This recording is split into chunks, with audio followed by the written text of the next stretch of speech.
আসসালামু আলাইকুম। প্রতিদিনের কনভারসেশনে আমরা সাধারণত জিজ্ঞেস করি, তোমার স্কুলের নাম কি? তোমার স্কুলটা কোথায় অবস্থিত? তোমার কলেজের নাম কি? তোমার কলেজটা কোথায় অবস্থিত? তোমার কোম্পানির নাম কি? তোমার কোম্পানি কোথায় অবস্থিত? এই ধরনের যত প্রশ্ন আছে, এটা কিভাবে সহজে একই স্ট্রাকচার দিয়ে অনেকগুলো প্রশ্ন তৈরি করা যায় এবং কিভাবে একই উত্তর দিয়ে অনেকগুলো উত্তর তৈরি করা যায়। সেই পর্বে আপনাদের সবাইকে স্বাগত জানাচ্ছি। আমি Saiful Islam, the founder and CEO of English Therapy. প্রিয় বন্ধুরা, আজকে আমাদের 28তম ক্লাসে আমরা শিখব যে কোনো জিনিসের নাম কিভাবে জিজ্ঞেস করতে হয়।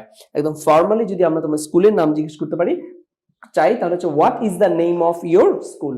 এই যে একটা শূন্যস্থান, সেখানে আমরা এখান থেকে যে কোনো একটা নাম বসিয়ে দিব। What is the name of your college? What is the name of your institute? What is the name of your university? What is the name of your company? What is the name of your village? What is the name of your country? What is the name of your district? এভাবে আপনি প্রশ্ন করতে পারেন। Answer কি হবে? The name of my school is. The name of my school, এখান থেকে একটা টপিক এখানে আসবে, is Subid Khali Rahman Ishaq pilot high school. The name of my university is university of Dhaka, অথবা ইউনিভার্সিটি অফ ইউরোপিয়ান ইউনিভার্সিটি, অথবা ইউরোপিয়ান ইউনিভার্সিটি অফ বাংলাদেশ, অথবা Daffodil International University, অথবা university of Asia Pacific. আপনার ইউনিভার্সিটির নাম কি? So what's the name of your country? The name of my country is Bangladesh. এভাবে আপনি অ্যান্সার করবেন। এখন যদি জিজ্ঞেস করি যে তোমার ইউনিভার্সিটিটা কোথায় অবস্থিত, তোমার স্কুলটা কোথায় অবস্থিত, তাহলে প্রশ্ন কি হবে? Where is your university situated? Situated মানে অবস্থিত, বা লোকেটেড, লোকেটেড মানে অবস্থিত। So where is your university situated? তাহলে my university is situated at Gabtali in Dhaka. At Gabtali in Dhaka. অথবা বড় জায়গা যদি হয় তাহলে ইন বসবে, আর ছোট জায়গার আগে কি বসবে? অ্যাট বসবে। সিম্পল বিষয়, এটা আপনারা অবশ্যই জানেন। তাহলে যদি বলি wire is your office situated? আপনার অফিস কোথায় অবস্থিত? তাই আমি বলবো my office is situated at Mirpur 2 in Dhaka, মানে মিরপুরে অবস্থিত।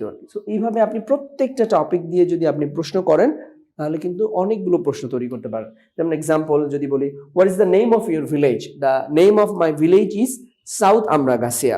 Wire is your village situated? তোমার ভিলেজ কোথায় অবস্থিত?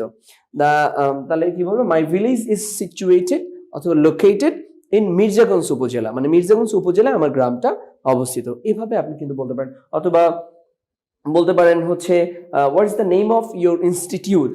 তোমার ইনস্টিটিউটের নাম কি? অথবা হতে পারে what is the name of your English language institute? তোমার ইংলিশ ল্যাঙ্গুয়েজ ইনস্টিটিউটের নাম কি?